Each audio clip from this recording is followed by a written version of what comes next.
las diapositivas de inmediato. Muy bien, por favor, confirme si pueden ver las diapositivas y escuchar mi audio y ver mi cámara con normalidad para arrancar de una vez con la clase. Correcto, doctor, se logra visualizar. Muy bien. Entonces, el día de hoy vamos a ver un tema muy importante, que es el derecho sucesorio y la sucesión intestada, ¿no?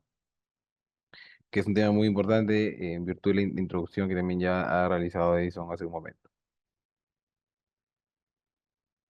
¿No? Entonces, en realidad el sumario, ¿no? O la agenda para el día de hoy es la siguiente, ¿no? Vamos a ver lo que es el derecho sucesorio, ¿no? En la Revolución General. Vamos a ver el tema de la herencia y vamos a ver la sucesión intestada, ¿correcto? Entonces, arrancamos con el primer punto, que es el derecho sucesorio, ¿no? El derecho hereditario, derecho sucesorio, derecho de sucesiones, ¿no? Es como ustedes saben, una rama del derecho o una subrama del derecho civil, ¿no? Eh, Forma parte del derecho civil, que es una rama importantísima del derecho. El derecho sucesorio vendría a ser una subrama del derecho civil, el derecho privado, ¿ok? Que regula de qué manera, ¿no? El patrimonio de una persona, tras su muerte, va a pasar a la esfera patrimonial de sus herederos, ¿no? Pero no solamente regula ello, sino que también regula todas las relaciones jurídicas que van a surgir, que van a generarse como consecuencia de este hecho que es la muerte, y que genera una serie de efectos jurídicos, ¿correcto? Muy bien. La sucesión, ¿no es cierto? Gramaticalmente implica o supone que una persona se va a colocar en el lugar de otra, ¿no? ¿Ya? Jurídicamente, la sucesión, ¿no? Implica, la sucesión hereditaria, ¿no?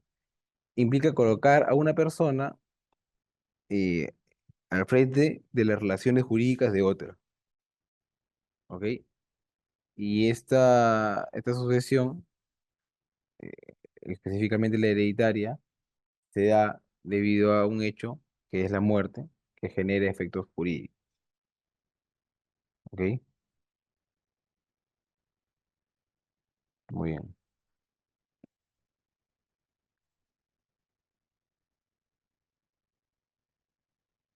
Ok, entonces tenemos que hay, digamos, sucesión mortis causa y sucesión inter vivos, ¿no? Vamos a ver muy rápidamente la sucesión inter vivos, porque no es lo que nos ocupa en esta clase, pero igual lo señalamos para efectos que quede claro. La sucesión inter vivos se da cuando este traslado de derechos, obligaciones, se da entre personas que están en vida, ¿no? Y puede ser a título universal o particular, ¿no? Por ejemplo, a título universal, si una persona cede todo su patrimonio, ¿no? En bloque, o por ejemplo en una fusión de empresas, de sociedades. Y también puede ser a título particular, en el típico ejemplo, muy común, es la venta de un inmueble, ¿no? Si una persona vende su inmueble a otra, el comprador va a adquirir todos los derechos y obligaciones relacionados con ese inmueble, ¿no? Los derechos, por ejemplo, adquirir el derecho de propiedad, lo cual implica la posibilidad de usar, disfrutar, disponer y reivindicar ese bien. Y las obligaciones también, porque obviamente hay obligaciones de cuidado, hay obligaciones de tributarias, ¿no? Relacionadas. eh, con el inmueble, ¿no? Eso es rápidamente lo que tenemos por ver en cuanto a la sucesión intervivos. Y la sucesión que nos ocupa para la clase del día de hoy es la sucesión mortis causa, la que se genera con motivo del fallecimiento de una persona, ¿ok? Y vamos a ver que en la sucesión mortis causa también vamos a encontrar que la misma se puede dar a título universal y a título particular, tal cual como ocurre con la sucesión intervivos. Pero obviamente el tema es distinto, ¿no? Entonces, la sucesión mortis causa a título universal es la que se da por herencia y la sucesión mortis causa a título particular es la que se da por legado. ¿Ok? Seguramente ustedes habrán escuchado en alguna oportunidad, ¿no? Que en virtud de herencia se hereda todo, ¿no? Activos y pasivos, derechos y obligaciones, ¿no? Y efectivamente es así. Por eso se llama, por eso se dice que la sucesión es a título universal, ¿ok? Porque yo no es que heredo solamente la casa de playa que está bonita, ¿no? Sino también heredo las deudas inherentes a la casa de playa, ¿ok? Por ejemplo. Pero esto solamente pasa para los herederos, ¿ya? Más no para los legatarios. Ya vamos a ver un momento ahora de qué va el tema, ¿no? En el caso de los legatarios, estos sí pueden, eh, digamos, acceder a una sucesión particular donde solamente van a recibir eh, determinados bienes, por ejemplo. No es a título universal. Cuando hago la distinción entre herederos y legatarios es porque una persona tiene herederos, que digamos son sus familiares, sus parientes, por consanguinidad o afinidad, y legatarios, que son personas que voluntariamente pueden ser designadas para que participen en la masa hereditaria. Pero obviamente hay límites respecto a los cuales se puede participar en la masa hereditaria. Vamos a ver que en nuestro país no se puede disponer íntegramente de la masa hereditaria. ¿Ya?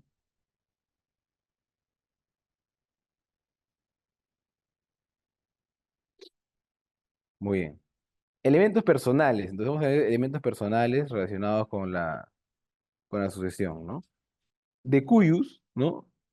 Es como se refiere al causante, ¿no? El causante es la persona que con su fallecimiento da origen, o mejor dicho, o genera que se dé una sucesión de hereditaria. ¿Ok? Y aquí vamos a ver que puede haber herederos, que como les dije, son los parientes, los familiares del causante, por consanguinidad, o sea, hijos, padres, ¿no? O por afinidad, ¿no? Cónyuge, ¿correcto? Venimos diciendo que los herederos acceden o participan en la sucesión a título universal. Y por otro lado tenemos a los legatarios, que vendrían a ser una especie de sucesores voluntarios, porque los herederos no son voluntarios, ¿no? Yo no puedo elegir, una persona no puede elegir a sus herederos. Los herederos son los que son la familia, y punto. Y vamos a ver incluso que entre herederos se excluyen unos con otros, ¿ok?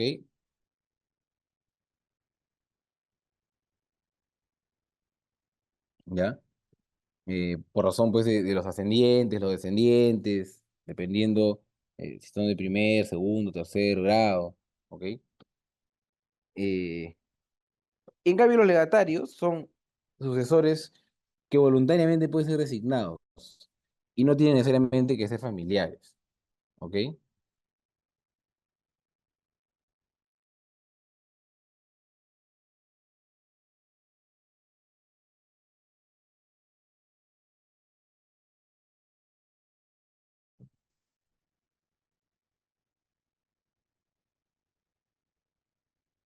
¿Ok?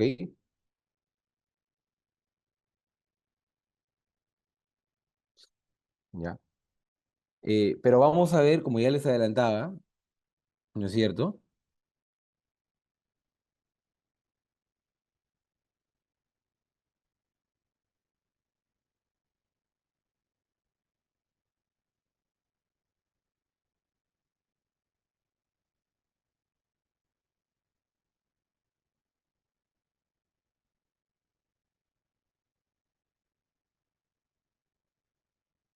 Como les adelantaba, en nuestro país no es posible disponer íntegramente de la masa hereditaria. Vale decir, no es posible que una persona elija voluntariamente a, a los herederos que van a quedarse con todo el patrimonio. ¿Ok?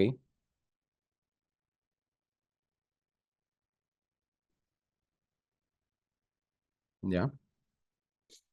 Muy bien.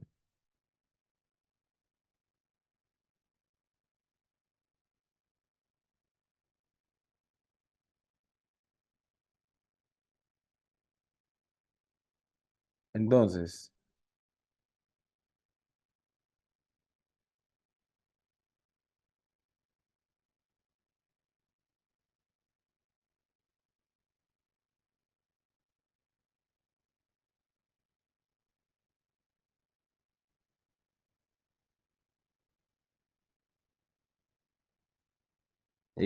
vamos a ver tipos de herederos, ¿no? Tenemos a los herederos, acá hay un análisis histórico, ¿no? En cuanto a los herederos eh, necesarios, ¿no? Cómo se trataba el tema herederos extraños o voluntarios, ¿no? Eh, la regulación peruana, ¿no? Reconoce eh, al tipo de herederos forzosos, ¿ok? Los herederos forzosos, ¿no? Son aquellos que no pueden ser, que su participación en la masa hereditaria o su condición de herederos no puede ser modificada bajo ninguna circunstancia, ¿ok?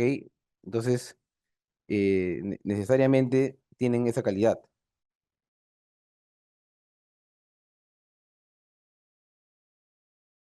¿ya? Son herederos forzosos por sus condiciones tales, ¿no? Aquí, dentro de los herederos forzosos,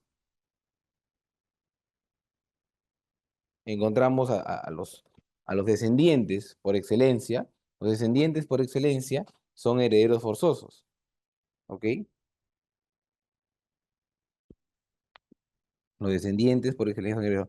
Y por descendientes me refiero a los hijos, ¿ok? Eh, vamos a ver que cuando una persona tiene, por ejemplo, tiene hijos, ¿no es cierto? Esos herederos forzosos, que son descendientes, van a excluir a cualquier otro familiar del causante. Eso quiere decir que los hijos del causante serían sus únicos herederos forzosos y excluirían a los demás parientes, como por ejemplo los ascendientes, que vendrían a ser los padres. ¿Ok? Así funciona la regulación de los herederos forzosos. Se excluyen entre sí, ¿no? Para que haya un orden, porque de lo contrario no se sabría quién heredaría. Entonces, por ejemplo, si una persona fallece y tiene hijos y nietos, los hijos excluyen a los nietos, ¿no? O sea, primero heredan los hijos y los nietos no heredan todavía. Los nietos más bien heredarían de sus padres, que son hijos del causante, y así sucesivamente. De igual forma, los descendientes excluyen a los ascendientes. Eso quiere decir, si fallece una persona y solo tiene hijos,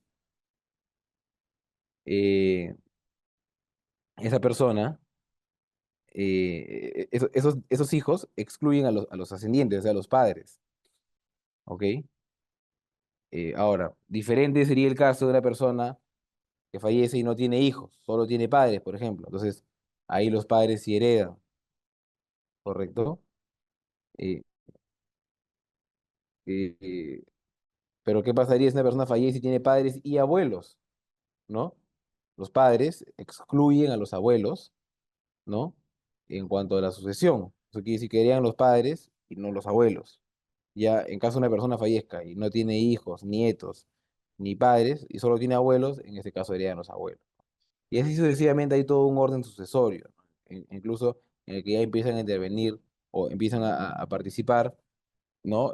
O a tener participación los parientes de un tercer cuarto grado, ¿no? ¿Ok? Ahora, ¿qué pasa cuando una persona está casada? Si la persona está casada, indistintamente si tiene o no ascendientes o descendientes, o sea, hijos, nietos, padres o abuelos, el cónyuge de la persona que fallece siempre va a tener participación en la masa hereditaria, siempre concurre con todos los herederos. ya sea con los hijos, o con los nietos, o con los padres, o con los abuelos, con quien corresponda. Esa es la particularidad del cónyuge, que es un heredero que tiene un estatus especial, si se quiere decir. ¿Ok? Muy bien. ¿Cuáles son los elementos entonces? Es un poco lo que estábamos viendo respecto de los herederos forzosos, voluntarios, ¿no? En realidad, la noción de heredero forzoso y voluntario está íntimamente vinculado con el tema de la legítima, que vamos a ver en un momento de qué trata.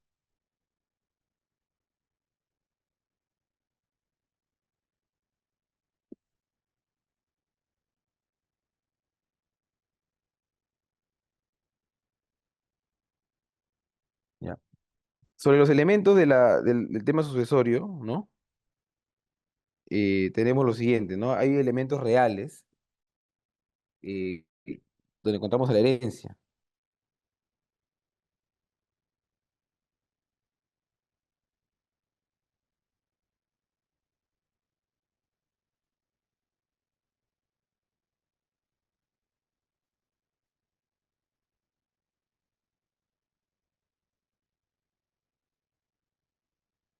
¿no? Encontramos elementos reales de la herencia, ¿no? Tenemos que dentro de los elementos reales de la herencia está el conjunto de bienes, derechos, obligaciones transmisibles, ¿no?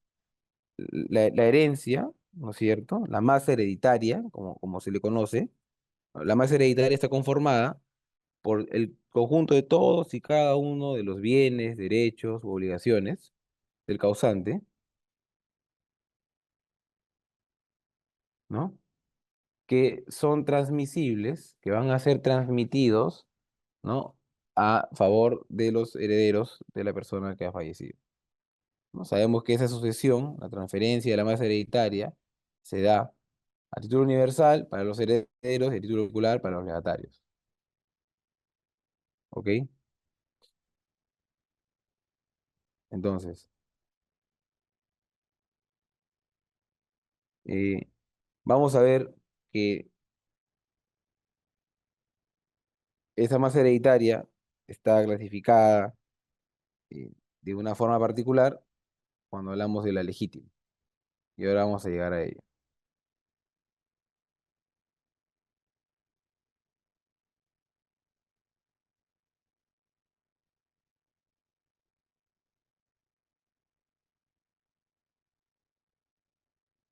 Muy bien. Entonces llegamos al tema de la herencia, donde vamos a ver acá, a entrar a ver ahora sí lo relativo a la masa hereditaria, a la legítima, ¿no? Y todo lo que ello implica,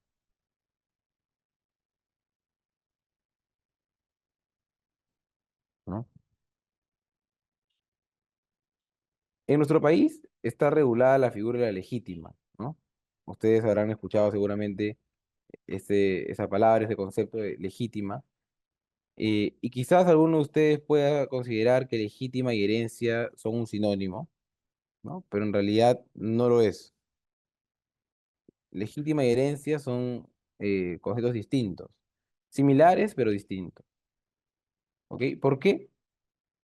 La herencia o más hereditaria es, como les dije hace un momento, todos los bienes, derechos y obligaciones del causante, sin excepción, todos, el 100%, ¿qué quiere decir? ¿Ok? Por el contrario, ¿no? Por el contrario, la más hereditaria, ¿no? Disculpen, la legítima es una porción de la más hereditaria, ¿ya?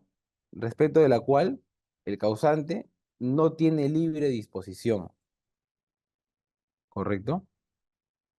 Respecto de la cual el causante no tiene libre disposición, ¿ya? Ahora, ¿cuál es esa porción sobre la cual el causante no tiene libre disposición? Va a depender de diferentes factores, ¿ya? Si el causante, ¿no es cierto?, tiene descendientes, o sea, hijos o nietos,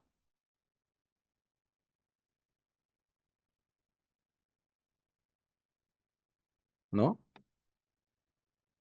El causante solamente va, en ese caso, solamente va a poder disponer libremente hasta de un tercio de su patrimonio. Y cuando digo libremente, obviamente esta disposición del causante se tiene que dar antes de su fallecimiento y es, por ejemplo, por testamento o por un acto de inter vivos. ¿Ok? Porque se entiende que esos otros dos tercios son la legítima. Entonces eso ya nos permite ir redondeando un poco más la idea, ¿no? Estamos hablando de una persona que tiene, por ejemplo, hijos, ¿no? Y tiene un patrimonio X. Esa persona, por ley, solamente va a poder disponer libremente de un tercio de su patrimonio. Eso quiere decir que un tercio de su patrimonio se lo puede transferir, ya sea por un contrato o por testamento, a favor de una persona, cualquier persona, a su mejor amigo del colegio, a una persona, a su mejor amigo del trabajo, a su mejor amigo de las pichangas de lo mío, a quien quiera, ¿ok? Sin excepción, un tercio. Y los otros dos tercios no se puede disponer de ellos libremente. Están ya reservados, ¿no? Para los herederos forzosos, o sea, en este caso para sus hijos, ¿ok? Eso es la legítima. La legítima es la porción de herencia, ¿no es cierto?, de la más hereditaria, respecto de la cual no se puede disponer libremente, ¿no? Entonces, no es que esa persona que tiene hijos, puede otorgar testamento y decir, le voy a dejar todos mis bienes a mi mejor amigo del colegio porque es la única persona que nunca me falló, ¿no? No es posible eso, ¿ya? Eso pasa en nuestro país. En nuestro país tenemos el concepto de legítima. Entonces, una persona en realidad no tiene libre disposición respecto de la totalidad de sus bienes. Esto, por ejemplo, que en nuestro país es normal porque está regulado de esa forma, eh, no pasa en países como Estados Unidos. En Estados Unidos no existe la legítima y por eso es que hemos podido ver en las películas muchas veces que hay personas que vía testamento dejan todos sus bienes, por ejemplo, millonarios, ¿no? Dejan todos sus bienes, ¿no? A favor de una persona que les dio algún apoyo particular, importante a lo largo de sus vidas, ¿no? Entonces, eh, en Estados Unidos rige el principio de la libre disposición de los bienes. La persona puede disponer libremente de la totalidad de su patrimonio, ¿no? No existe la figura legítima como existe en nuestro país. Que, por ejemplo, a una persona que tiene hijos eh, le exige esta regulación de la legítima que solamente puede disponer de un tercio de su patrimonio. Los otros dos tercios no pueden ser disponidos, no se pueden disponer de esos dos tercios libremente. Ahora, ¿qué pasa si la persona no tiene descendientes, solo tiene ascendientes, ¿no? O sea, solo tiene padres o abuelos. En ese caso, esa persona va a poder disponer, dice la norma, de un poco más, hasta la mitad de su patrimonio. Entonces ya no son dos tercios de legítima, sino solamente 50%. ¿Ok? Entonces ya es menor la porción de legítima y se puede disponer de mayor cantidad de patrimonio de manera libre, ¿no? La persona que solo tiene padres o abuelos podrá disponer de su patrimonio y podrá dejarle la mitad de su patrimonio a una persona que no es necesariamente su heredero forzoso, ¿no? ¿Y qué pasa finalmente si una persona no tiene ningún tipo de heredero forzoso? ¿No? Una persona que ya, digamos, por el tiempo, eh, todos sus familiares, ¿no? O la mayoría de sus familiares, o, o sus herederos forzosos ya han fallecido, ¿no? O bueno, o nunca tuvo herederos forzosos. O sea, o mejor, no fallecido, pero no tiene ningún heredero forzoso. Esa persona, por norma, puede disponer de la totalidad, ¿no? De su patrimonio libremente. No tiene la restricción de los dos tercios o de la mitad. Puede disponer de todo su patrimonio, como ocurre, por ejemplo, como les comentaba, en Estados Unidos. ¿Ya? Entonces es importante tener en cuenta ello. Esa es la legítima, entonces, chicos, chicas, ¿no? La legítima es la porción de la masa hereditaria respecto de la cual eh, no se puede disponer libremente. ¿Ya? Entonces no se puede privar a ningún heredero forzoso de la porción que le corresponde de la legítima.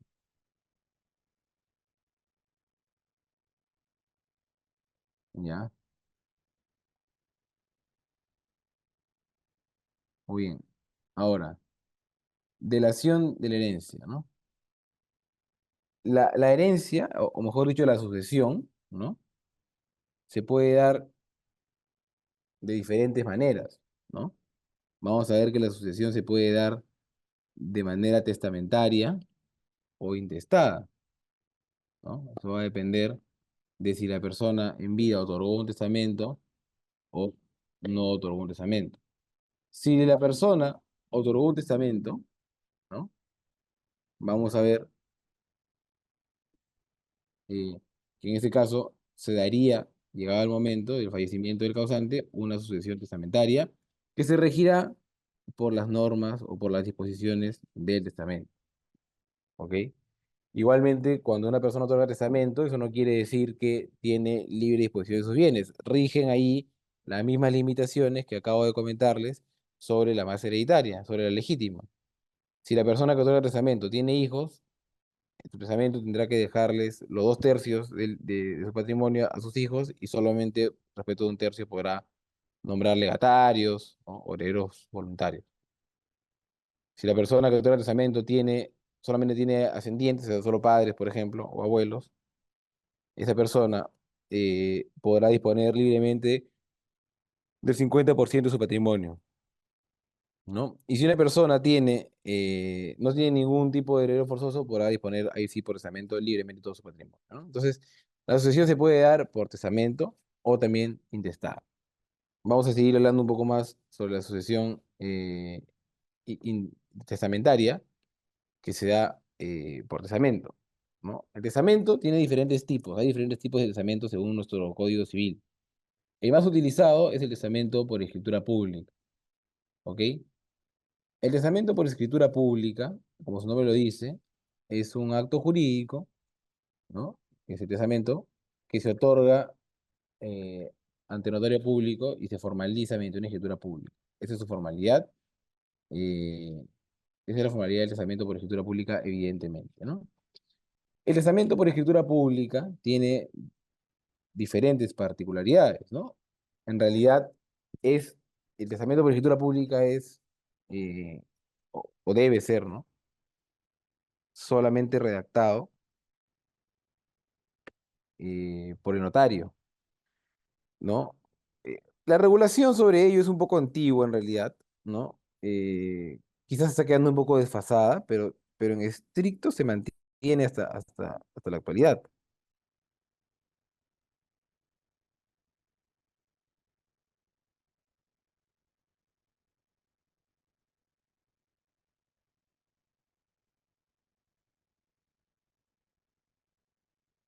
¿no? ¿Cuáles son estas formalidades? El testamento por escritura pública, para ello, el otorgante, ¿no? O la otorgante, si de ven pertinente, pueden llevar, si se quiere decir, un borrador del testamento, ¿no? ¿Ya? Pero no es que el otorgante llevan ya el documento escrito, como cuando, por ejemplo, uno otorga una compraventa, uno lleva ya la minuta de compraventa lista, ¿no? Por su abogado, hecha por su abogado. Acá no, acá uno puede llevar un borrador si quiere, ¿no? Pero quien va a escribir realmente, o quien tiene que escribir por ley el testamento, íntegramente es el notario, ¿ok? Lo que dice la norma en estricto es que para el testamento por escritura pública, el otorgante tiene que dictar todo el texto del testamento al notario. El notario tiene que tomar nota de ello. Por eso les digo que esta regulación está ya en realidad desfasada, porque obviamente quizás esto habrá tenido sentido en los años 80, por todo el Código Civil. Hoy por hoy, con la tecnología, ¿no? Con las computadoras, en realidad lo que se hace en la práctica, se los digo por experiencia, es se lleva se envía al notario un texto, ¿no? El notario lo inserta ya en escritura pública, en el papel especial de escritura pública, lee el notario el testamento al causante para que el causante vea que está efectivamente todo lo que el notario ha dicho y se firma el documento, ¿no? Así funciona, ¿ya? No es que el notario está tomando nota de todo lo que dice el causante, el otorgante, ¿no? Pero lo que sí se da hasta ahora, y tiene que ser así, por ley, ¿no? Es que el testamento tiene que leerse íntegramente en presencia del otorgante y el notario, y testigos también, ¿ok? Dos testigos que tienen que estar allí en presencia del notario. El notario lee todo el testamento, que puede ser muy largo, muy corto, pero tiene que leerlo todo íntegramente en presencia del otorgante y los testigos, ¿no? Y se tiene que leer íntegramente en una sola reunión. Y las partes no pueden salir del despacho notarial hasta que no se termine de leer todo el testamento. O sea, así de formal es el tema, ¿no? Cuando hablamos de un testamento por escritura pública. Y no es para menos, en realidad, chicos, chicas, porque lo que estamos hablando es el otorgamiento, pues, de la última voluntad, ¿no? Del otorgante del testamento, ¿no? Entonces, no es para menos, pues, que se requiera toda esa solemnidad, ¿no? Que la ley exija toda esa solemnidad, ¿correcto? Muy bien. Entonces, hasta aquí sobre el tema del testamento, quisiera saber si alguno de ustedes tiene alguna pregunta, alguna consulta.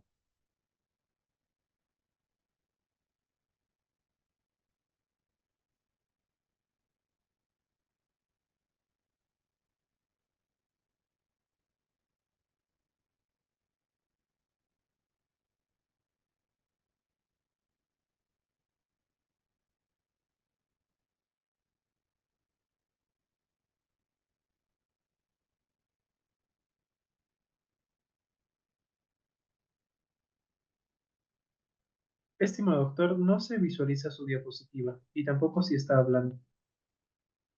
Sí, no, quería saber si había alguna pregunta. Estimados colegas, recordándoles que pueden realizar sus preguntas en la caja de comentarios de Zoom.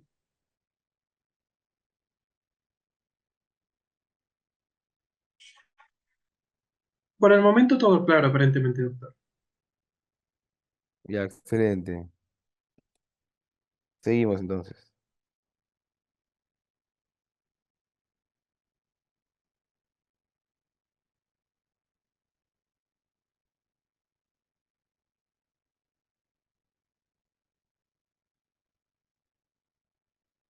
Buena pregunta.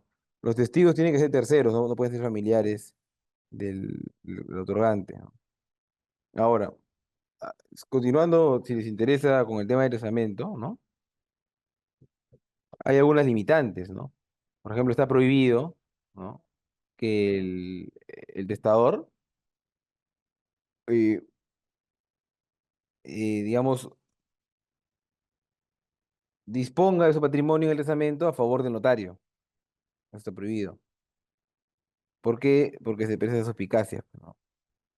Que el notario haya hecho algún tipo haya usado alguna estrategia para favorecerse con el otorgamiento del testamento y reciba allí, pues, algún beneficio, ¿no? Este, entonces está prohibido ello, ¿no? Notario no puede, notario que formalice el testamento no puede ser beneficiario del mismo, ¿no? Eso no quiere decir que los notarios no puedan nunca ser beneficiarios del testamento, ¿no? Claro que sí lo pueden ser, pero no del testamento que ellos están formalizando por escritura pública. Vamos a ver un poco acerca de los principios sucesorios romanos, ¿ya? Un poco para ir viendo algo de teoría, ¿ya?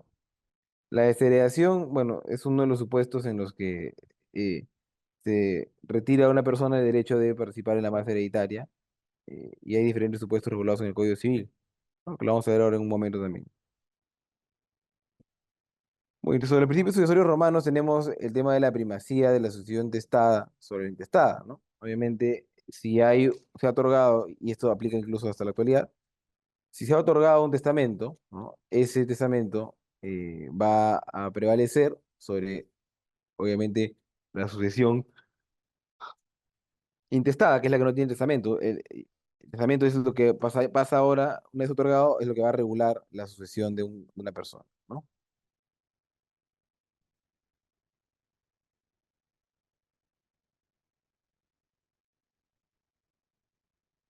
Luego hay un principio que consta en este aforismo que dice Nemo pro parte intestatus, pro parte testatus decedere potes. Que dice, nadie puede morir en parte testado y en parte intestado. O sea, no es que yo puedo otorgar, no es que una persona pueda otorgar parcialmente el testamento y el resto de su patrimonio que quede regulado por la sucesión intestada, eso no aplica.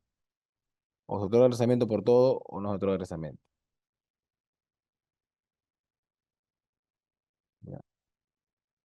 Después tenemos el aforismo semel eres semper eres, ¿no? Eh, que dice que una vez es heredero es para siempre, pero en realidad vamos a ver que en la actualidad esto ya no es así porque existe la figura de la desheredación. ¿Ok? Muy bien.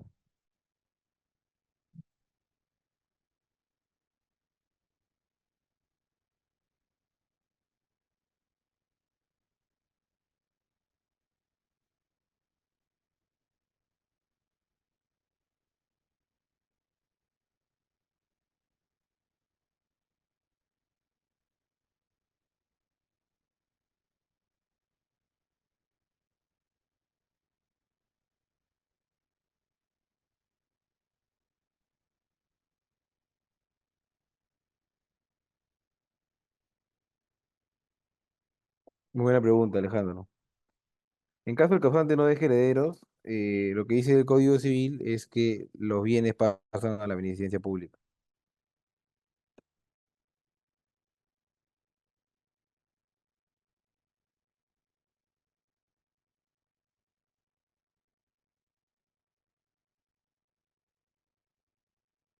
¿Ok?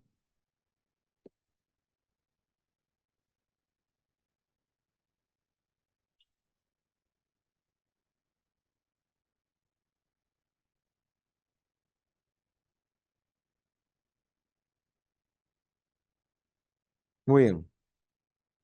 Ahora vamos a ver un aspecto muy importante, ¿no? Que es el relativo al, eh,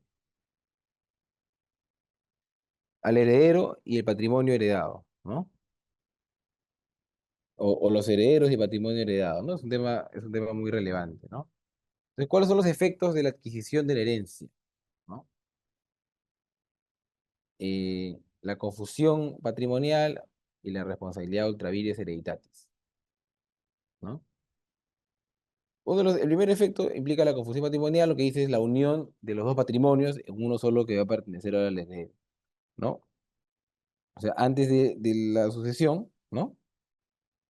Habían dos patrimonios, el del causante y el del heredero. Producto de la sucesión, vamos a tener que solo va a haber ahora un patrimonio, que es el heredero. El patrimonio del causante se está mezclando con el patrimonio del heredero, ¿ok? Y luego tenemos el tema de la responsabilidad ultra vires hereditatis, ¿no? Del heredero. El heredero responde, eh, esto, o sea, en el caso de la responsabilidad ultra vires, tenemos que el heredero responde por las deudas de la herencia con su propio patrimonio, lo cual vamos a ver que en nuestro ordenamiento jurídico no ocurre de esa forma, ¿ok? En nuestro ordenamiento jurídico, en el Perú, la responsabilidad de los herederos respecto de las deudas de la herencia alcanzan, ¿no? Alcanzan hasta el activo de la herencia, ¿ok? Así funciona, solamente hasta donde alcanza el activo. Entonces el, no es que los herederos tienen que responder por su propio patrimonio por las deudas de la herencia, ¿ya?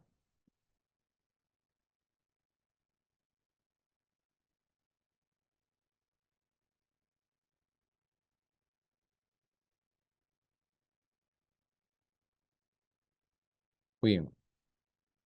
Vamos a ver algunas acciones que tienen los herederos, ¿no? Para proteger su derecho a participar en la legítima, ¿no? Tenemos, por ejemplo, el beneficio de inventario, que se da en interés del heredero, se presume la solvencia del causante, y con esta figura, con esta acción de beneficio de inventario, se intenta evitar la responsabilidad ultra vires hereditatis, ¿no? Porque así el heredero va a poder determinar, pues, el estado de la masa hereditaria, ¿no?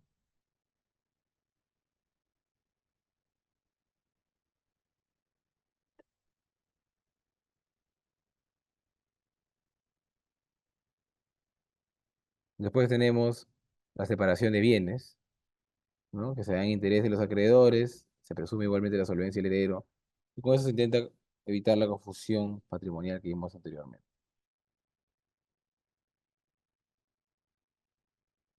Eh, es importante también hablar de la figura de la comunidad hereditaria, ¿no? Porque en realidad es bastante usual, ¿no? que los herederos pues no sean varias personas, sino una sola persona, ¿no? Entonces, cuando tenemos una comunidad hereditaria, lo que vamos a ver es que esta situación implica que varias personas son llamadas a heredar conjuntamente, ¿no? ¿Ya? Acá tenemos las siguientes características de la comunidad hereditaria, ¿no? Tenemos a la pluralidad de sujetos, a la unidad de objeto, atribución de cuotas ideales, ¿no? Tienen participación en cuotas ideales respecto de la herencia, la sucesión se da a título universal, es forzosa e incidental, ¿no? Entonces, vamos a ver que hay participación en la masa hereditaria ahí cuando hay herederos forzosos, varios.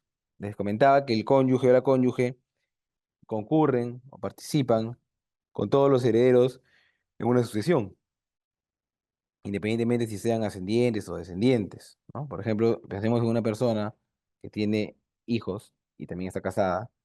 Si esa persona fallece y no otorgó testamento, ¿no? El íntegro del patrimonio de esa persona va a pasar a sus herederos de la siguiente manera, ¿no? La mitad de su patrimonio, ¿no? Irá para su cónyuge si es que estuvo casado o casada bajo el régimen de sociedad conyugal,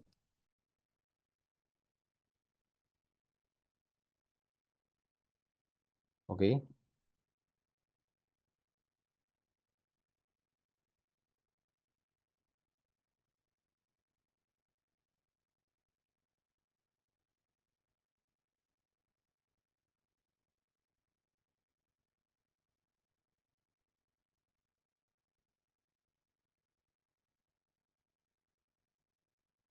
¿Ok?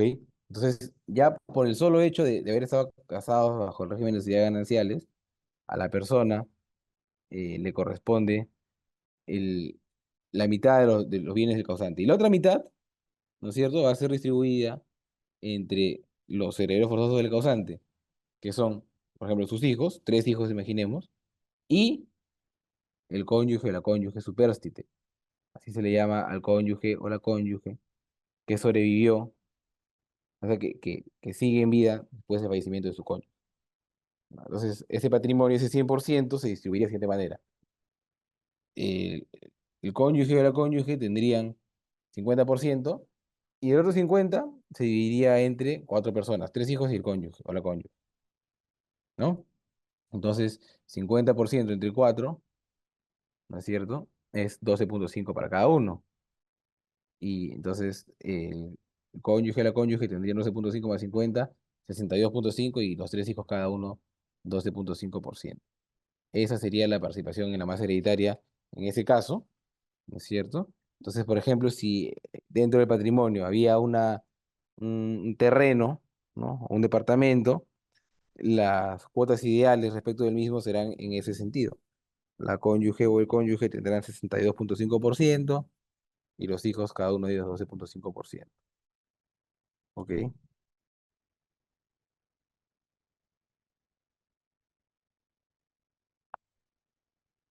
Muy bien. ¿Hasta aquí alguna pregunta?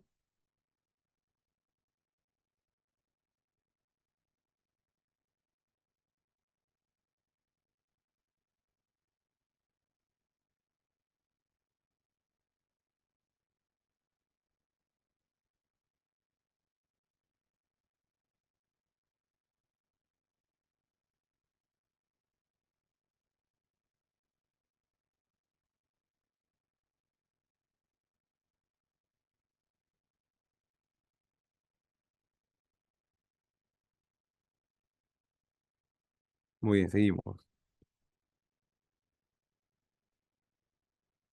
Como estamos diciendo, los sucesores heredan el título universal y se genera un derecho de copropiedad, ¿no? Se genera un derecho de copropiedad respecto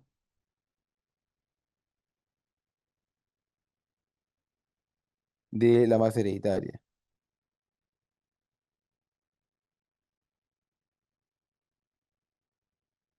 No.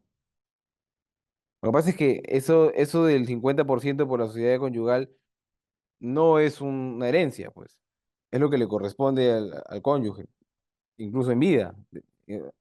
incluso cuando estaban en vida los dos cónyuges, ¿ok? En buena cuenta lo que ocurre es que eh, ese 50% ya era del cónyuge o la cónyuge, ¿no? Entonces, lo único que queda por repartir es el otro 50%, que es lo único que era de la persona que falleció. En cambio, en la separación de patrimonios, ahí sería el 100% del patrimonio del causante. Y ahí, sobre ese 100%, ahí sí participan en partes iguales, ¿no? O sea, en el ejemplo que pusimos de tres hijos y un cónyuge o una cónyuge, en ese 100% cada uno tendría 25%. ¿Ya? Luego la siguiente pregunta es, cuando una herencia, ejemplo, un terreno en metraje sería lo menor al mínimo para subdividir, la única opción sería vender y repartir el valor económico. Es una buena pregunta. Claro, tenemos que, en virtud de la normativa inmobiliaria, para independizar, ¿no? Un terreno, por ejemplo, hay unidades de medida mínima, ¿no? Si es que hay un terreno que tiene un metraje reducido y además hay un montón de herederos, tenemos que no se va a alcanzar el área mínima para poder independizar un lote. En ese caso hay que buscar soluciones, ¿no? Y una de ellas es, por ejemplo, vender el inmueble, ¿no? Y repartir el valor económico, simplemente porque de lo contrario no se va a poder hacer una independización, ¿no? Recordemos que la herencia genera, o podría generar, ¿no? La sucesión testamentaria o intestada, podría generar una copropiedad. Y muchas veces la copropiedad es un estado de la propiedad, ¿no? Que es complicado de administrar. Por eso es que incluso en los ordenamientos jurídicos busca eliminar la copropiedad, ¿no? Por ejemplo, mediante las figuras del retracto. ¿Ok? Entonces, como la copropiedad es una figura complicada de administrar, los herederos pueden acordar la división y partición de la herencia. ¿Ok? Entonces, en este caso, los intereses de las partes aparecen yuxtapuestos, todos tienen la misma finalidad y pueden solicitar la división y partición de herencia, la puede solicitar cualquier heredero. El objeto de la partición, ¿no? Es lograr que los bienes que eran del causante, ¿no es cierto?, sean ahora divididos para que cada uno corresponda, eh, o sea, para que cada uno de los herederos adjudique pues un bien o una parte del mismo. ¿Ok? Muy bien. ¿Hasta aquí alguna pregunta?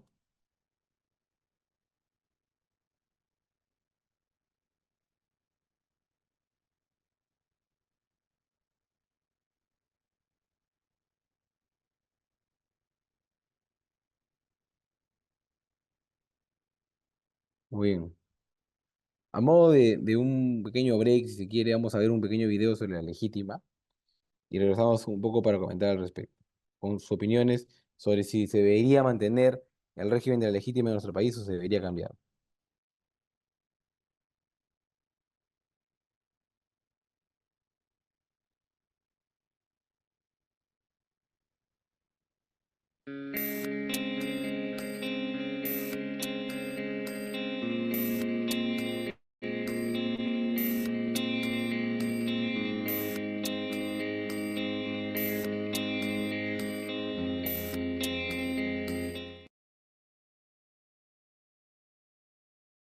Buenas tardes, mi nombre es Benjamín Aguilar Llanos, soy docente de esta Facultad de Derecho de la Universidad Católica en los cursos de Derecho de Familia y Derecho de Sucesiones. Y bueno, voy a hablar en algunos minutos respecto al tema de la institución de la legítima, que cubre un campo muy importante dentro del derecho sucesorio. En primer lugar, señalar que en el Perú nuestro sistema legal no permite que las personas sean herederas porque alguien los obliga a hacerlo, sino que los herederos a la muerte del causante lo son porque quieren asumir voluntariamente su calidad de tal. Empero,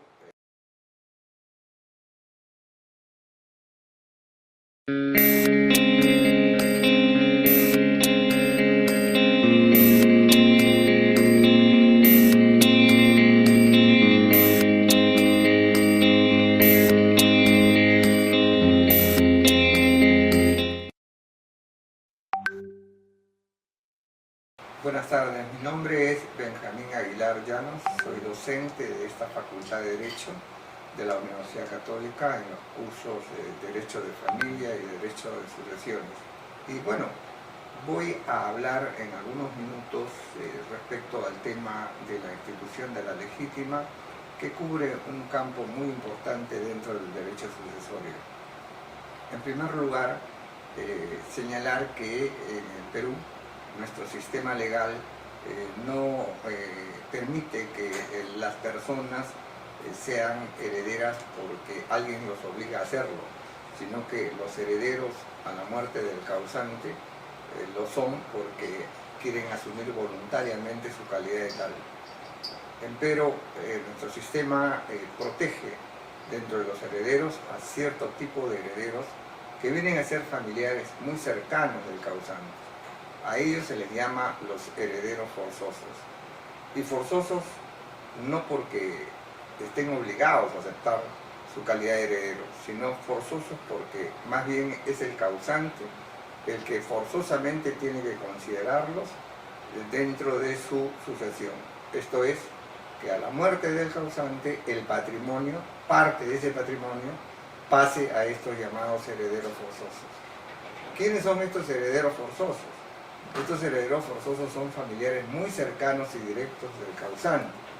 Entiéndase los descendientes del causante, entiéndase los ascendientes del causante, entiéndase la cónyuge del causante y ahora, por la novísima ley 30.007, también es considerada heredera forzosa la concubina o el concubino, y me estoy refiriendo a la unión de hecho, que reúne y cumple con las exigencias legales.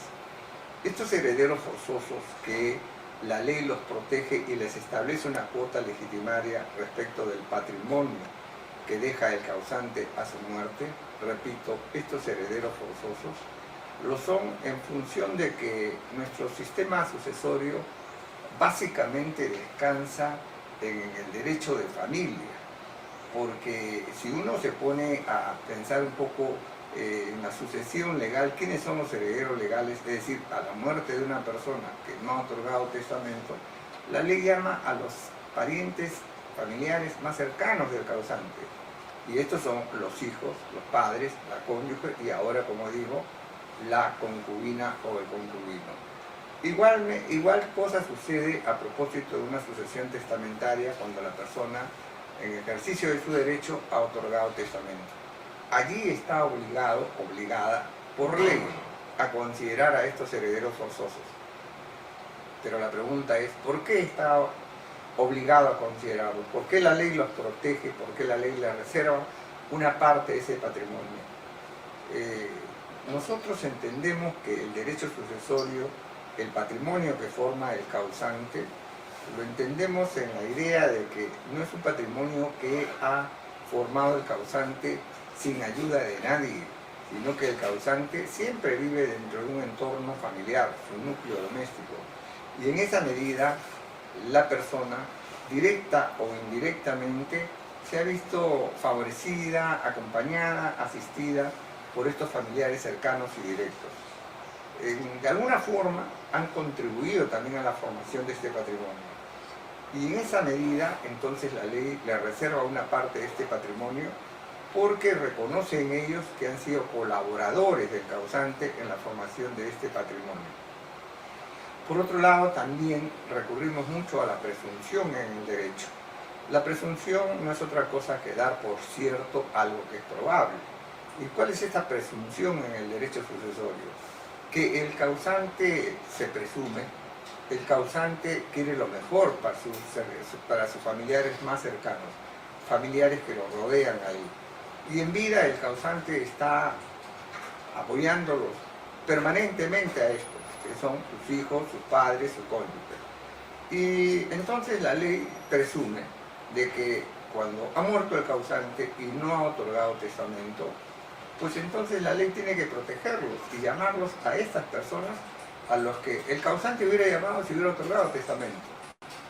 Esta institución de la legítima, llamada así en función de que la ley establece cuotas del patrimonio hereditario a favor de estos familiares cercanos, esta institución de la legítima está rodeada de normas que son de obligatorio cumplimiento.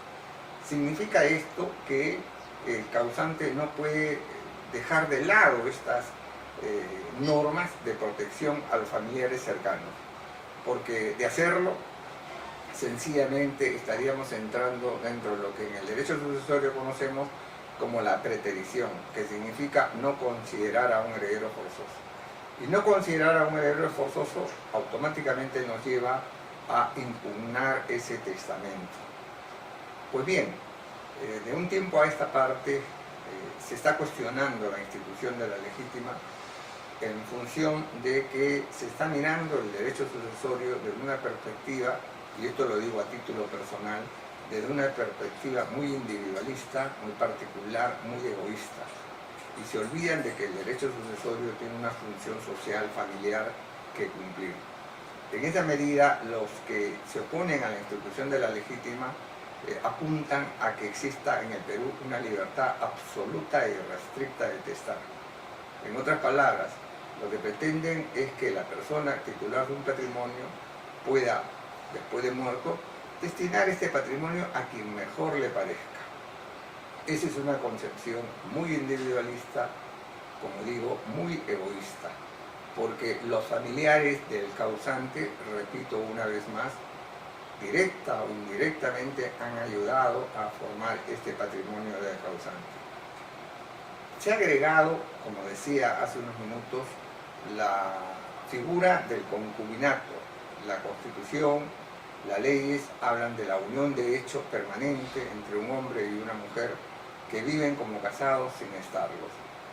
Y esta unión de hecho es una forma igualmente de formar familia, como lo es el matrimonio.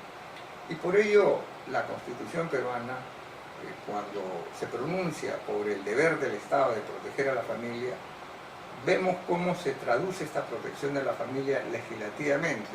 ¿Y cómo? Si estamos hablando de derecho sucesorio, pues ahora se ha incorporado como un heredero forzoso más al concubino o a la concubina. Y esto nos parece muy plausible y nos parece verdaderamente encomiable que se haya tenido en cuenta en función de nuestra propia realidad. Porque quién duda que aquí en el Perú la familia solamente puede descansar en el matrimonio. No, la familia se genera a propósito de un matrimonio, pero también se genera y mayoritariamente en una unión de hecho.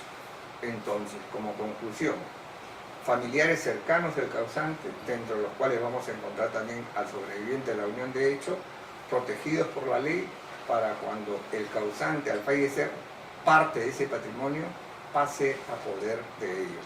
Creo que esta es una institución rescatable, creo que hay que mantenerla, quizás alguna modificación en cuanto a los porcentajes que pueden ser muy altos, pero nunca pretender su desaparición. Muchas gracias.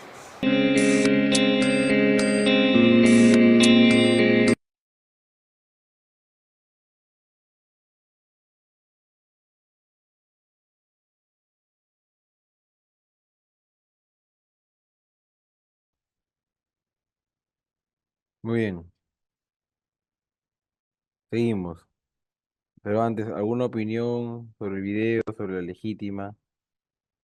¿Consideran que la legítima es una regulación adecuada que debe mantenerse en nuestro país, ¿no? En protección de los herederos forzosos, o no corresponde realizar esa protección y más bien se debe regular eh, la posibilidad de que los propietarios dispongan libremente y totalmente de todo su patrimonio?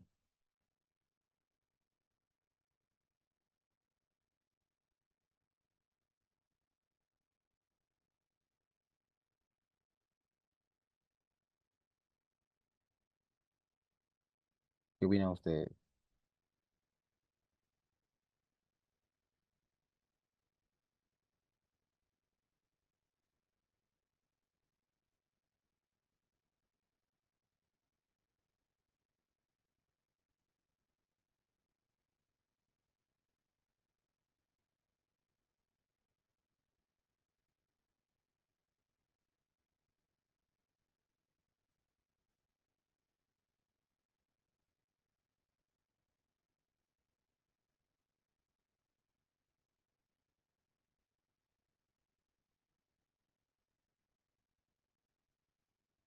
Bueno, no hay ninguna pregunta, ningún comentario al respecto. Me ha gustado que haya un comentario, pero bueno, seguimos. El tema de la legítima tiene implicancias en muchos aspectos, no solamente cuando se otorga un testamento, ¿no? Sino también cuando hay actos de disposición eh, a título gratuito, ¿no? En vida, ¿no? Una persona puede vender todo su patrimonio, eso sí, lo puede vender sin ningún problema, ¿no? Eh, pero, o gastarlo, ¿no? Pero no puede donar todo su patrimonio, ¿no? Así como para otorgar testamento está el límite de la legítima, el límite de la legítima, valga la redundancia, también es aplicable cuando hablamos de eh, los actos a título gratuito, como la donación, por ejemplo. Cuando una persona va a donar un inmueble, tiene que tener en cuenta que si ese inmueble forma parte, representa eh, más de la cuota de libre disposición que tiene respecto a su patrimonio, esa transferencia de propiedad vía donación va a poder ser impugnada por los herederos de la persona que hizo la donación. ¿Ok?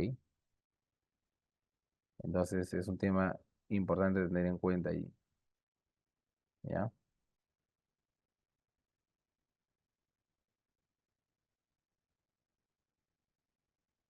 Y luego llegamos al tema de la sucesión intestada, ¿no? Que es un punto muy importante y bueno, en nuestro país en realidad no hay mucha cultura de otorgar testamentos, ¿no?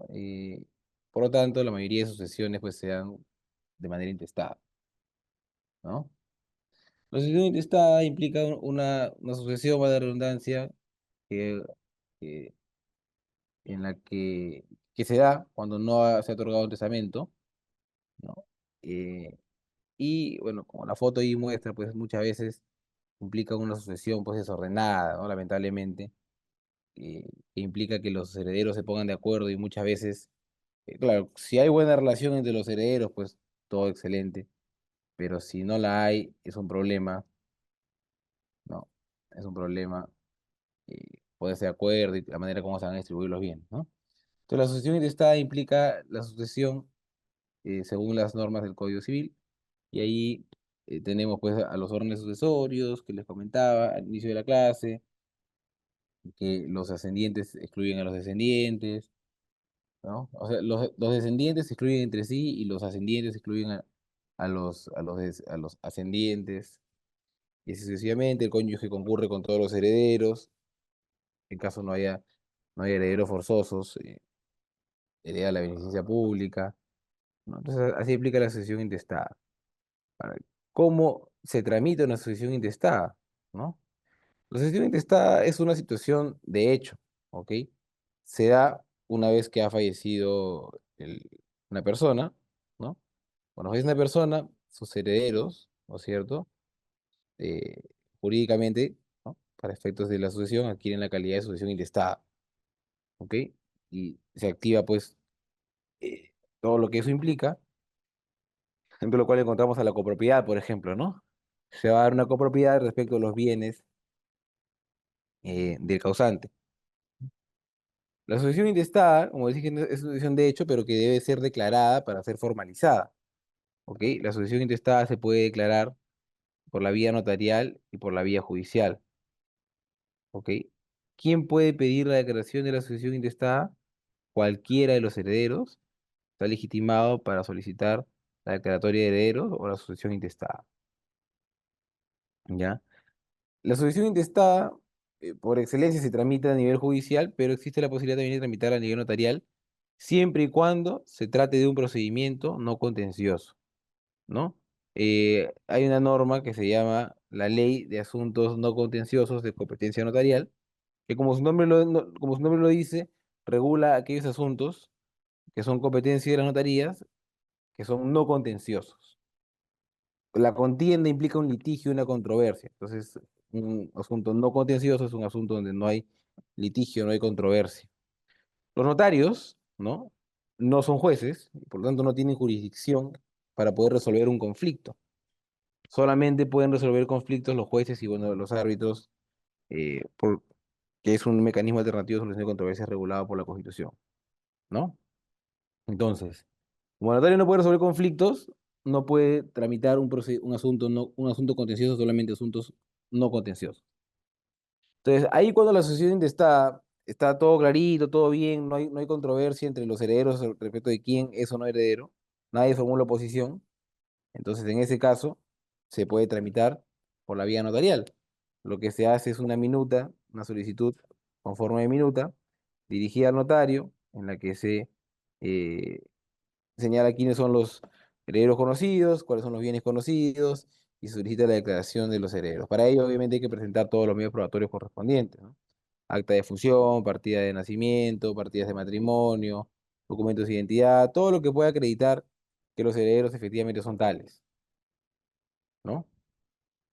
¿Ya? El procedimiento notarial consiste en realizar una publicación, para efectos que los terceros interesados puedan formular oposición. Ese es el caso. Ya les dije que si hay oposición, el procedimiento notarial deja de ser no contencioso, se vuelve uno contencioso y lo único que queda es acceder al Poder Judicial. ¿Ok? Terminado el procedimiento notarial no contencioso de sucesión intestada, se emite un acta de sucesión intestada, que es un instrumento extraprotocolar, y ese documento se presenta a registros públicos para su inscripción. ¿Ya? Vamos a detenernos ahí para explicar rápidamente el tema judicial. En el proceso judicial, igualmente cualquier heredero puede solicitar la sucesión intestada por la vía judicial mediante una demanda, ¿ok? Que se tramita primero como un proceso no contencioso, y si se presentará alguna contienda, continúa pues y se tiene que resolver la contienda, ¿no? Igualmente hay que presentar todos los medios probatorios que acrediten que los herederos son tales, ¿no? Y se tramita el procedimiento, el proceso, y se emite una sentencia que declara a los herederos, y esa sentencia, respecto a esa sentencia, se emite un parte judicial y se presenta a registros públicos. La sucesión intestada, ¿no? Se inscribe en registros públicos. Hay un registro especial de sucesiones intestadas que forma parte del registro personal, ¿ok? En ese registro se inscribe las sucesiones intestadas, y como les digo, es un registro personal. ¿Qué quiere decir esto? Y eso es una particularidad que ustedes deben tener en cuenta. La sucesión intestada se inscribe en el registro personal, pero como sabemos, eh, en virtud de la sucesión, en este caso desintestada, como lo que estamos viendo, en el ejemplo que estamos viendo, tiene efectos respecto de bienes. Entonces, no basta con inscribir la sucesión intestada en el registro de sucesiones intestadas, sino que es necesario también, ¿no? Correr traslado de esa inscripción a los diferentes registros en donde están inscritos los bienes que han sido heredados, que han sido materia de la sucesión.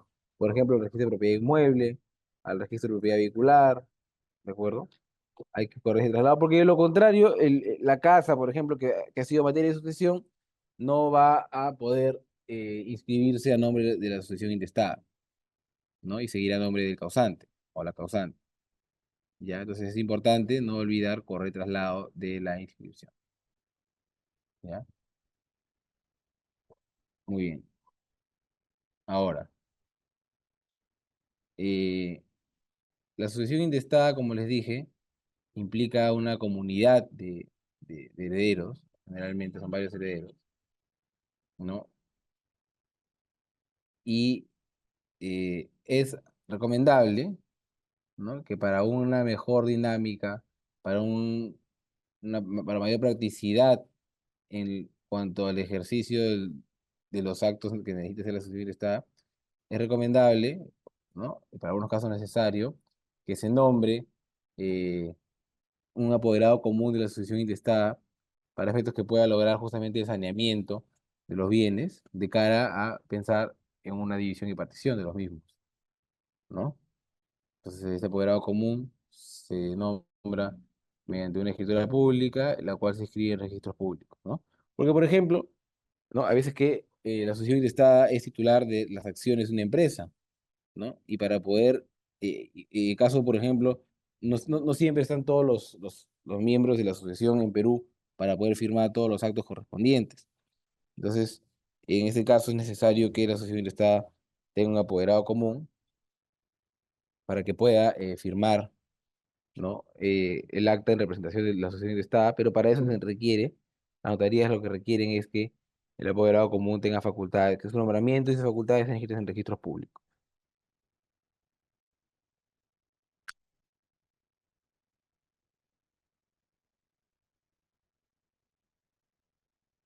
¿no? Sobre la asociación intestada tenemos que es un hecho jurídico por el cual los derechos y obligaciones pasan de una persona a otra. Genéricamente, el vocablo de sucesión comprende los actos intervivos y los mortis causa. Sin embargo, debemos anotar que entre personas vivas se usa la palabra cesión o transmisión y no sucesión. Y además, cuando se está en mortis causa, puede ser a título universal o particular, ya sea que se trate de herederos o legatarios, según corresponda.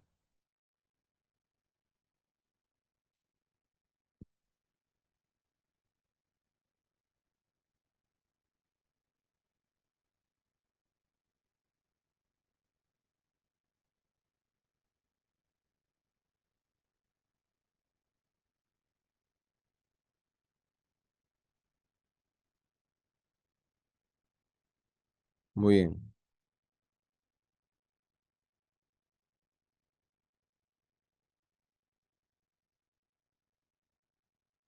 Situaciones que dan origen a la sucesión intestada. La sucesión legal se produce por función complementaria o mixta, según el artículo 815 del Código Civil, incisos 2 y 5. ¿En qué casos, no? Cuando el testamento, por ejemplo, no contiene herederos, ¿no? O ha caducado o se ha declarado la nulidad del testamento. Porque recordemos que el otorgamiento del testamento por escritura pública, por ejemplo, es muy formal. Y si no le siguen esas formalidades, él no podía ser declarado nulo. O también cuando el testador no tiene herederos forzosos o voluntarios, o cuando el testador o cuando el testamento no están todos los bienes legados, ¿no? Acá está el orden sucesorio, ¿no? Que hemos venido conversando a lo largo de la clase. Tenemos en primer, segundo, tercer y cuarto grado, ¿no? De los descendientes. Ahí tenemos al hijo, nieto, bisnieto y tataranieto. Y de los ascendientes tenemos al padre, abuelo, bisabuelo y tatarabuelo. Los artículos 816 y 817 del Código Civil determinan esta prelación, ese orden sucesorio. Y tenemos que los parientes consanguíneos en línea recta excluyen a los de línea ascendiente, ¿ok? O sea, los descendientes excluyen a los ascendientes. No pueden ser herederos los hijos y los padres al mismo tiempo. Los parientes más próximos, en grado al causante, excluyen a los más remotos. Los hijos excluyen a los nietos, no podrían ser herederos los hijos y los nietos. Y los parientes consanguíneos en línea recta excluyen a los de línea colateral. Estos parientes que estamos viendo en el gráfico son en línea recta. Los colaterales son pues, los hermanos, primos, tíos, ¿ok? Entonces, mucho ojo con ello. Luego tenemos el tema del parentesco, ¿no? En la sucesión hereditaria, en la sucesión hereditaria hay tres clases de vínculos que generan derechos hereditarios y se regulan en seis órdenes.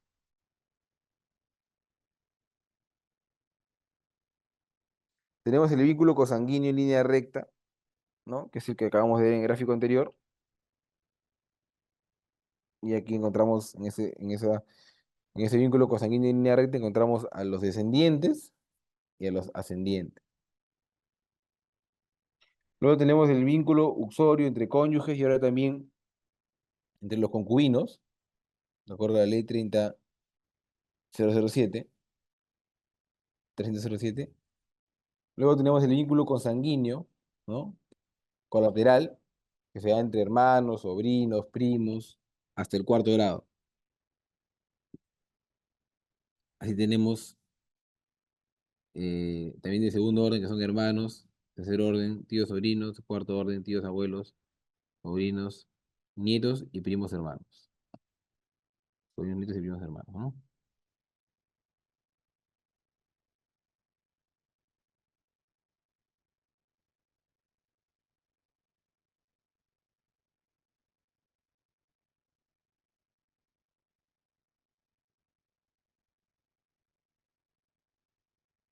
Muy bien.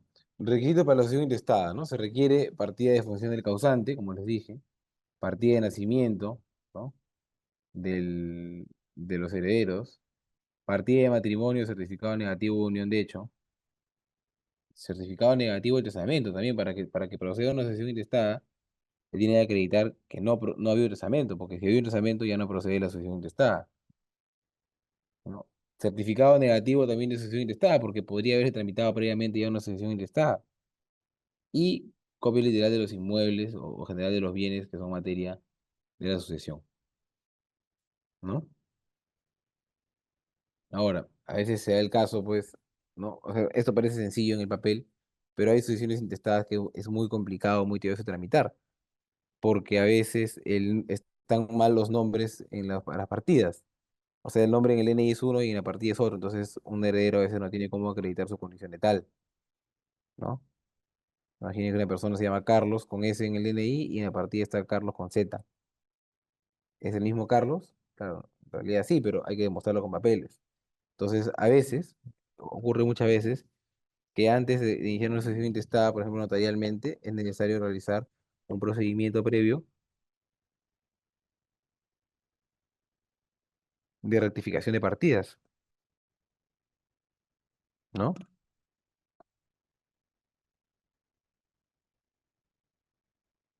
Ya. El procedimiento, un poco ya lo hemos estado revisando, ¿no? Por la vía notarial tenemos que se presenta la solicitud con los anexos correspondientes, es una publicación en el Diario Oficial Peruano y en otro diario de circulación nacional. Se espera un plazo de 15 días, se emite el acta correspondiente y se remite en la misma a la SUNAR. Por la vía judicial es un proceso de naturaleza judicial que termina también en la emisión de partes judiciales que van a la SUNAR. Como les dije, la sucesión importa ya una transferencia de propiedad, la cual debe ser formalizada y de ser y también inscrita en registros públicos, ¿no?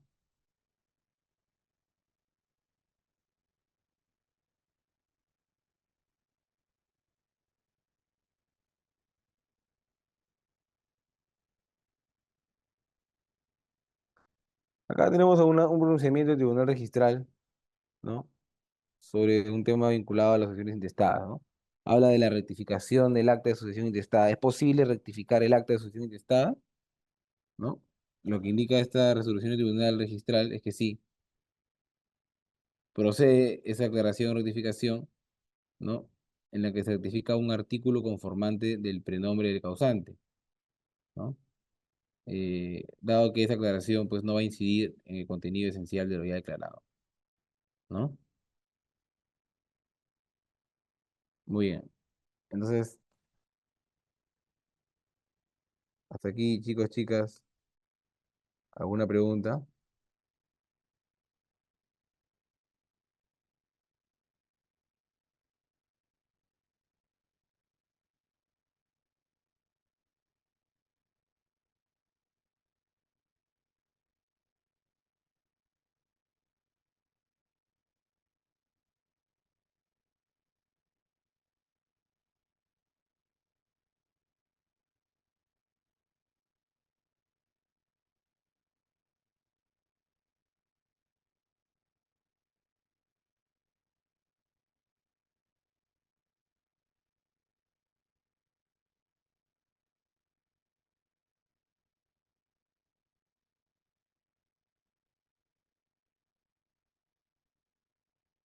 Ahora acá tenemos una pregunta de nuestro compañero, dice, ¿qué sucede si existe una sucesión intestada registrada y disponen de los bienes y luego se incluye otro heredero a la sucesión? Ya no tiene derecho sobre lo que ya vendieron los sucesores que se inscribieron primero. Primero, buena pregunta. Hay que empezar diciendo que la sucesión intestada, que la acción de petición de herencia es imprescriptible, ¿ya? No prescribe nunca. Entonces siempre hay oportunidad para solicitarlo, ¿ya? En el caso que tú comentas, lo que va a ocurrir es que la persona la cual no pudo participar, ¿no? En la masa hereditaria por no haber sido declarada como tal, y no participó del dinero remanente o dinero recaudado por producto de la venta de patrimonio, tendrá una acción personal de crédito respecto a los demás herederos, por la participación que no pudo tener, ¿no? Y en caso de eso, ello ya no sea posible porque ya se gastaron el dinero, tendrá una acción de indemnización, ¿no? Siempre y cuando, obviamente, se acredite que su no participación se debió a una eh, negligencia o es imputable a los demás herederos, ¿no?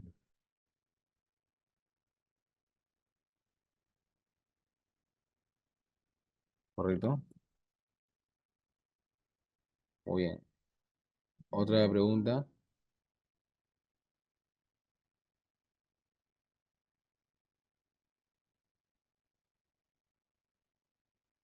Muy bien.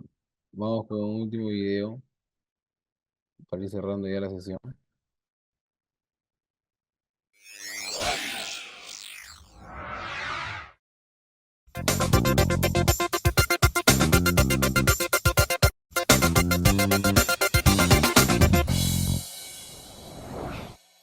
Bienvenidos al Derecho de al Revés. Hoy vamos a hablar de la herencia. La muerte pone fin a la personalidad. Entonces, ¿qué pasa con los bienes del que muere? Bueno, con todos sus bienes, los derechos que pesan sobre ellos y las obligaciones que tiene, se constituye la herencia. Lo primero, con el patrimonio del causante, que es la persona que se muere, es pagar las obligaciones que éste tuviera hasta donde alcance. Y si no alcanza para pagar con lo que él dejó, ¿las deudas se heredan? No, no se heredan. Solo se paga hasta donde da el patrimonio. ¿Quiénes heredan? La ley reconoce 4 clases de herederos.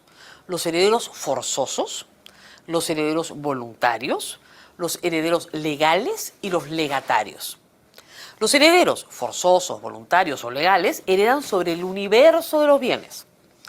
Los legatarios heredan sobre un bien en particular asignado específicamente como legado. ¿Quiénes son los herederos forzosos?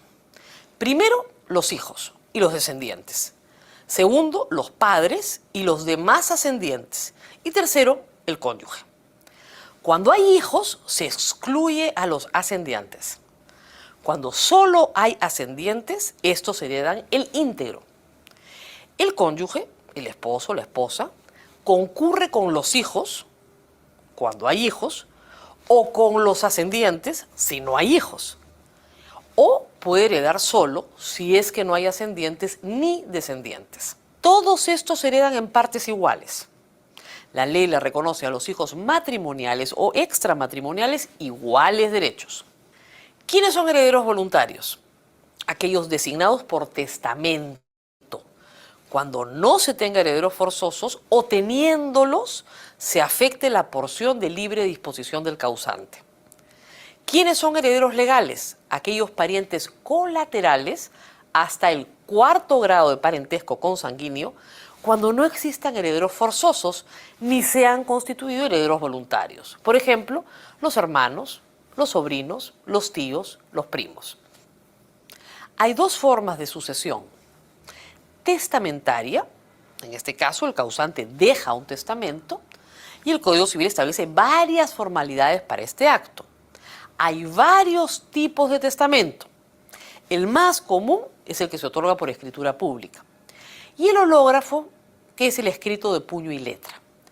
Todas las formalidades que establece el Código buscan que no se vicie la voluntad del testador. La otra forma de sucesión es la intestada, cuando el causante no dejó testamento.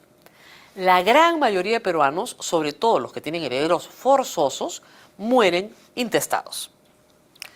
Cuando hay herederos forzosos, ¿el causante puede disponer de alguna parte de su patrimonio para favorecer a otros? Sí. Cuando hay descendientes, el causante conserva 1/3 de libre disposición de su patrimonio. Cuando hay ascendientes, el causante conserva la mitad de su patrimonio como de libre disposición. Vía testamento, el causante puede, en uso de la libre disposición, establecer legados o herederos voluntarios. La porción que no es de libre disposición se llama legítima. Ustedes habrán escuchado que los padres dan anticipo de legítima a sus hijos. ¿Qué quiere decir esto? Que se adelanta la herencia del heredero forzoso en vida del causante. ¿Qué se debe hacer cuando muere una persona? Se debe tramitar la declaratoria de herederos, sea judicial o notarialmente, ahora es mucho más fácil hacerlo. Esta se solicita adjuntando la partida de defunción y las partidas de nacimiento y matrimonio y DNIs de los herederos forzosos. ¿Pueden heredar los nietos a sus abuelos cuando los padres murieron antes? Sí, esa institución se llama representación. Por eso se dice que heredan los descendientes. ¿Puede un heredero forzoso ser desheredado? ¿Puede un heredero voluntario o legatario ser excluido de la sucesión por indigno? Sí, en ambos casos tiene que establecerse judicialmente y por las causas establecidas en el Código Civil. Por ejemplo, ser autor o cómplice del homicidio doloso del causante. Y en ese caso, esas personas, luego de esta declaración, no van a heredar. No pueden ser desheredados en ningún caso los menores de edad y los discapacitados que carecen de discernimiento. ¿Y qué pasa cuando muere alguien intestado y no tiene herederos forzosos ni herederos legales, ni un solo pariente hasta el 4º grado? Pues en ese caso el juez o el notario que conoce el proceso de sucesión intestada debe declarar heredera a la sociedad de beneficencia del último domicilio del causante. Hay mucho más que decir, por supuesto, en el tema de herencias y sucesiones. Volveremos con esto en una próxima edición.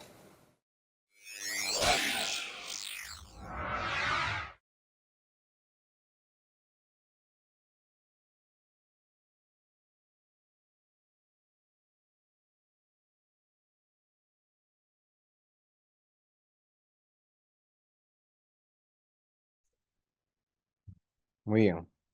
Entonces, chicos, chicas, de esta manera vamos llegando al final de la clase. No sé si hasta aquí tienen alguna pregunta, algún comentario adicional.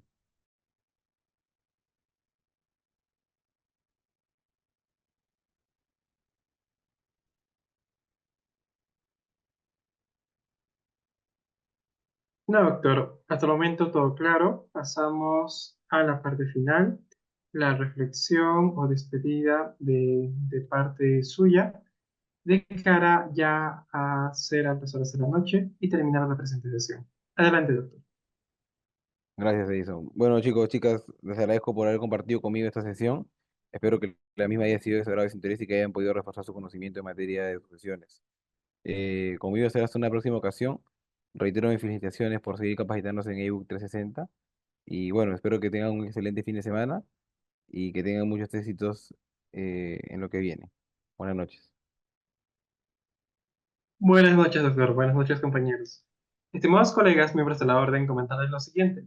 Dos cosas. La primera, para los que han ingresado recién, se les ha remitido la bitácora académica, instrumento fundamental para que ustedes puedan ir revisando las clases pasadas, por ejemplo. ¿De acuerdo? Es muy importante que puedan revisarlas y también descargar los materiales. Adicionalmente a ello, les comento, vamos a tener una sesión especial de repaso este día lunes. Quedan invitados todos, ¿de acuerdo? Es una sesión opcional. No forma parte del catálogo ofrecido en el presente evento, porque meramente será para el repaso. Solo vamos a repasar la sesión del día de hoy, las lecciones y también las pasadas. Así es que quedan cordialmente invitados. Sin otro particular, estimados colegas miembros de la orden, se despide de ustedes Edison Alarcón, en nombre de todo el equipo académico de ebook 360 y de los ilustres colegios coorganizadores.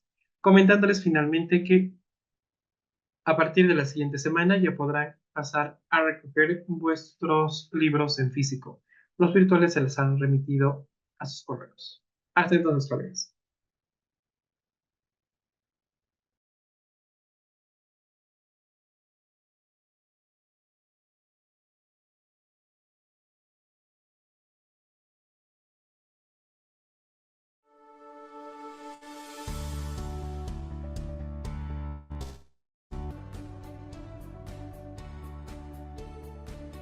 Para empezar, todos los temas estuvieron muy interesantes, ¿no? Pero particularmente el que más me llamó la atención fue específicamente el doctor Martín Eden Apaza Mamani. ¿Por qué? Porque ahí nos mostraron, digamos, varias jurisprudencias que estoy segura que la mayoría de nosotros a veces desconocemos Todas las ponencias estaban muy interesantes y nos ayudó a reforzar nuestros conocimientos, pero la que en particular más me llamó la atención fue el de la doctora